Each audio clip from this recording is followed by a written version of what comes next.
Assalamualaikum warahmatullahi wabarakatuh. Saya bernama Yasra dengan NPM 240282030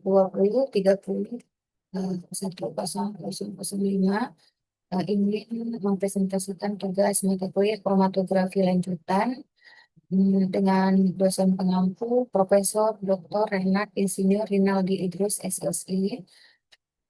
Di sini saya mm, mereview jurnal mm, yang berjudul Unveiling Hidden Insights in Gas Chromatography Data Analysis with Generative Adversarial Network.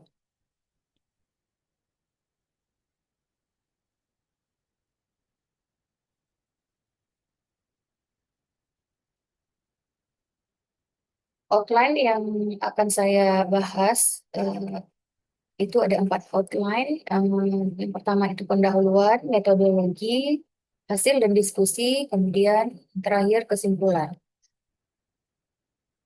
Gas kromatografi adalah teknik penting yang digunakan di banyak bidang, terutama di bidang kimia, seperti pengujian kualitas makanan dan minuman, deteksi senyawa kimia, penentuan keaslian produk, misalnya kopi, parfum, dan lain-lain. Nah, masalahnya uh, hasil dari gizi ini sangat kompleks, berupa grafik yang banyak puncak yang menunjukkan berbagai senyawa dalam sampel.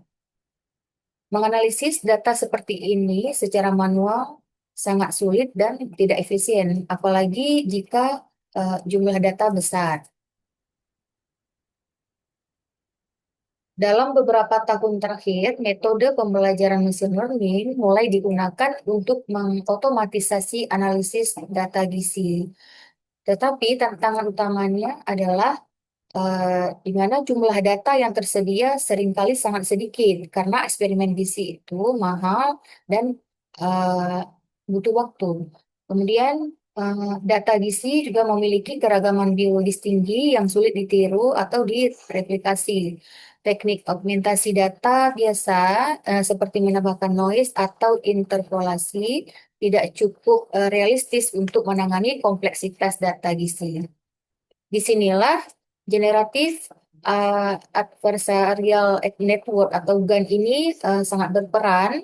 Nah, di mana GAN itu sendiri adalah model kecerdasan buatan yang bisa menciptakan data baru uh, yang menyerupai data aslinya. Nah, metode GAN ini adalah model AI yang mengenerate data dari sekumpulan data yang kecil menjadi data yang lebih besar dengan tetap mempertahankan keaslian data aslinya. Tujuan penelitian di sini yang pertama mengembangkan metode berbasis kondisional GAN atau disebut SIGAN untuk menghasilkan data gizi sintesis yang mirip dengan data asli. Kemudian meningkatkan performa model klasifikasi seperti random forest dengan menambahkan data sintetik hasil dari SIGAN.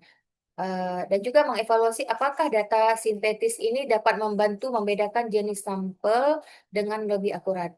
Dengan kata lain, penelitian ini ingin membuktikan bahwa Cigan ini bisa menjadi solusi efektif untuk memperkaya data gizi dan memperkuat analisis mesin terhadapnya. Nah, ini tabel perbandingan studi AI dalam data gizi. Nah, bisa kita lihat penelitian-penelitian sebelumnya AI pada data gas kromatografi itu telah banyak dilakukan. Misalnya ada Vital et al. Menggunakan metode residual two dimension CNN model untuk memprediksikan indeks retention gas kromatografi. Dataset yang digunakan di sini adalah dataset SMILES, kemudian output yang diperolehnya ternyata akurasinya itu bisa sampai 0,81%. Ada juga Aberisum et al. Menggunakan metode CNN based classification model untuk mengevaluasi grafik peak dari GCMS menggunakan di sini menggunakan data sampelnya itu sampai 70.000 data dan akurasinya sampai 95% dan seterusnya sampai pada penelitian yang mereka lakukan ini menggunakan GAN untuk mensintesis data gas kromatografi dan tujuannya adalah untuk meningkatkan performa atau kinerja model AI bisa lebih dari 40%. Nah, GAN adalah jenis arsitektur pembelajaran deep learning yang mendapat banyak perhatian karena kemampuannya yang menghasilkan sampel data yang sangat realistis. GAN ini terdiri dari dua jaringan saraf atau dua jaringan saraf yaitu generator dan diskriminator. Generator itu bertugas membuat sampel data baru berdasarkan vektor noise acak, sedangkan diskriminator mengevaluasi sampel yang dihasilkan untuk menentukan apakah data tersebut asli atau palsu. Salah satu keunggulan utama dalam menggunakan GAN untuk mengaugmentasi data kimia adalah fleksibilitas dan kemampuannya beradaptasi. GAN dapat dilatih pada berbagai jenis data termasuk gambar, audio, dan teks, sehingga sangat cocok digunakan dalam bidang kimia yang datanya bisa hadir dalam berbagai bentuk. Selain itu, GAN juga dapat dimodifikasi dan disesuaikan untuk kebutuhan data dan aplikasi tertentu.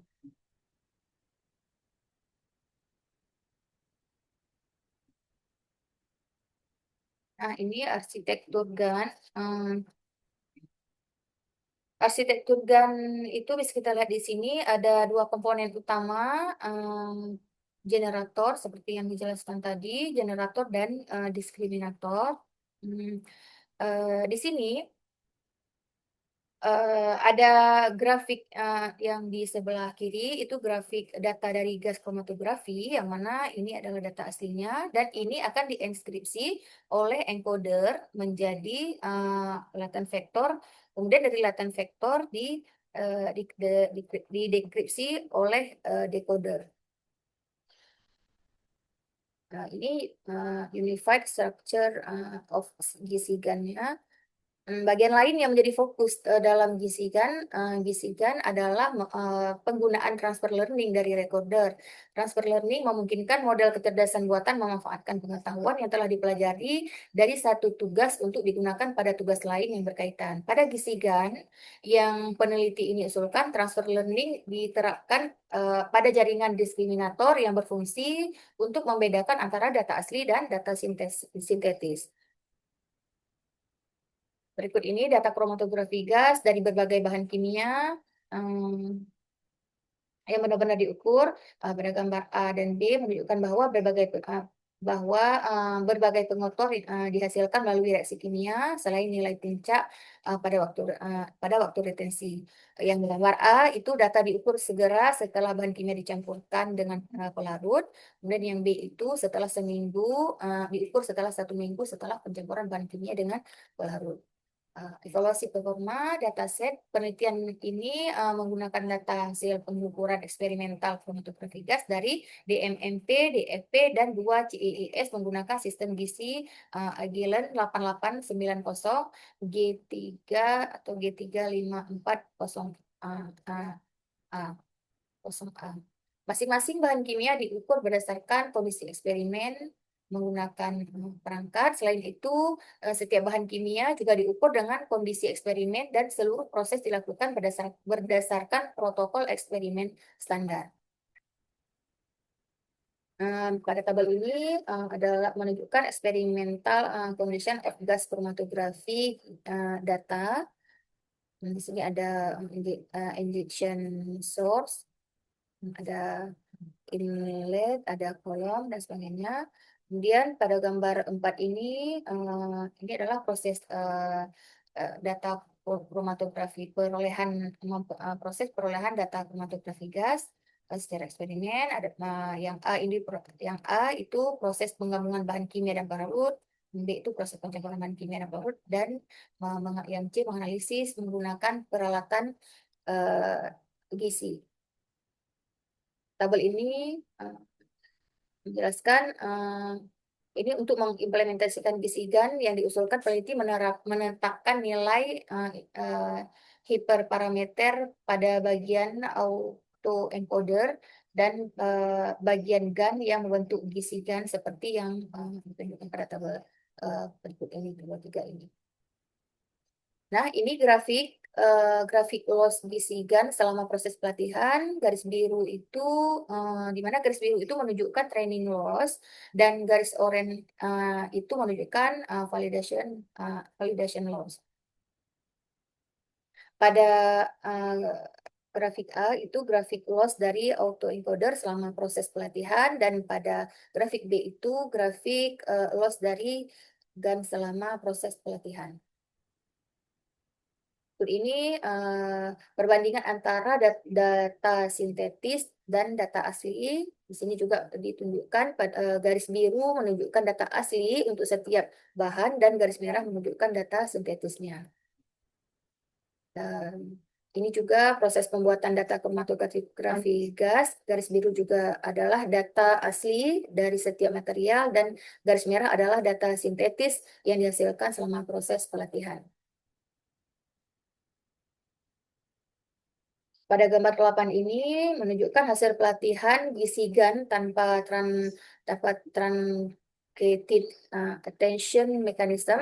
Pada setiap grafik sumbu horizontal itu menunjukkan waktu dalam menit, dan sumbu vertikal mewakili nilai puncak.